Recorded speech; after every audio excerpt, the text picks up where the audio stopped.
तेलंगाना मुद्दे पर फैसले के लिए यूपीए संचालन समिति की आज सुबह होगी बैठक।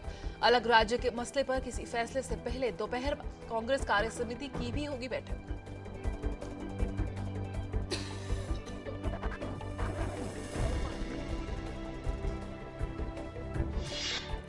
अर्थव्यवस्था को उच्च विकास दर की पटरी पर वापस लाने के लिए प्रधानमंत्री ने उद्योग जगत के साथ चर्चा की। उच्च स्तरीय बैठक में बढ़ते चालू खाते के घाटे को संभालने, कम हो रहे औद्योगिक उत्पादन और गिरती विकास दर एजेंडे की प्रमुख बातों में प्रमुखता से शामिल रहा। दिल्ली की एक अदालत बाटला हाउस मुठभेड़ मामले में इंडियन मुजाहिदीन के संदिग्ध शहजाद अहमद को सजा सुनाएगी। पुलिस इंस्पेक्टर की हत्या और दूसरे पुलिसकर्मियों पर हमले के जुर्म में उसे दोषी ठहराया गया है। भारतीय रिजर्व बैंक की मौद्रिक नीति समीक्षा से एक दिन पहले पी चिदम्बरम ने कहा, आरबीआई की जिम्मेदारी केवल मूल्य स्थिरता ही नहीं बल्कि विकास और रोजगार सृजन सुनिश्चित करना भी है।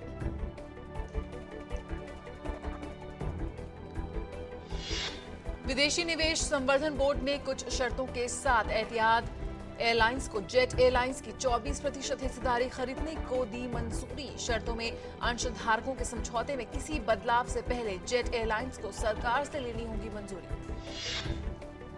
चीन के साथ रिश्तों पर विदेश मंत्री सलमान खुर्शीद ने कहा, भारत और चीन के बीच सरकार के स्तर पर, राजनयिक स्तर पर और सैन्य स्तर पर तमाम स्तर पर संपर्क की पूरी व्यवस्था है। उन्होंने कहा कि दोनों देशों ने संबंधों में सुधार के लिए सकारात्मक रुख दिखाया है। सुप्रीम कोर्ट ने प्राकृतिक गैस का मूल्य दोगुना बढ़ाने के मसले पर केंद्र सरकार और रिलायंस इंडस्ट्रीज लिमिटेड को नोटिस जारी किया है। अदालत ने 4 सप्ताह के भीतर जवाब दाखिल करने को कहा। मामले की अगली सुनवाई 6 सितंबर को होगी।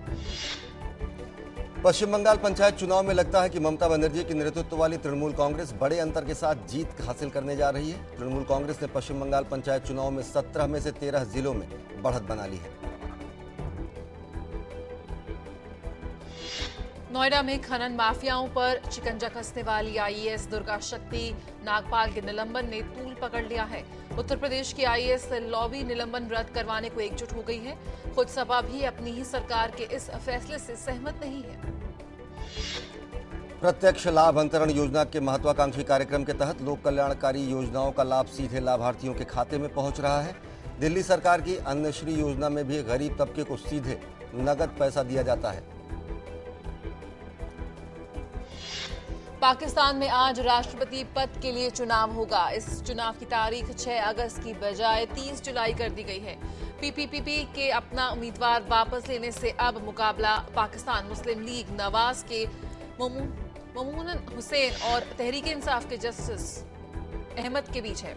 पाकिस्तान में डेरा इस्माइल खान स्थित एक जेल पर कल रात 40 से अधिक तालिबानी आतंकवादियों ने अपने साथियों को छुड़ाने के लिए हमला कर दिया। जेल में 100 से अधिक तालिबानी और अन्य आतंकवादी कैद हैं।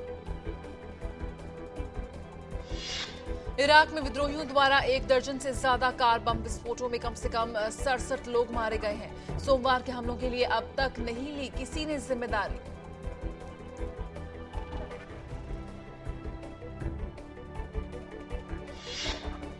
भारत से साल 2014 में फार्मूला 1 रेस की मेजबानी छिन सकती है। इसकी वजह F1 के कमर्शियल प्रमुख बर्नी एल्स्टोन के मुताबिक भारत में F1 रेस कराना मुश्किल होना, क्योंकि यहां पर सियासी दखलंदाजी की वजह से बाधा पैदा होती है।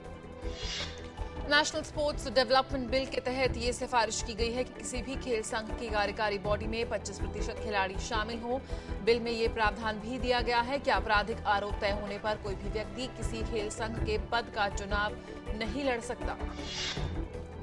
रोहन बोपन्ना एटीपी की ताजा विश्व रैंकिंग में पुरुष युगल में तीसरे नंबर पर बने हुए हैं, लेकिन महिला रैंकिंग में सानिया मिर्जा को 2 पायदान नीचे जाना पड़ा है।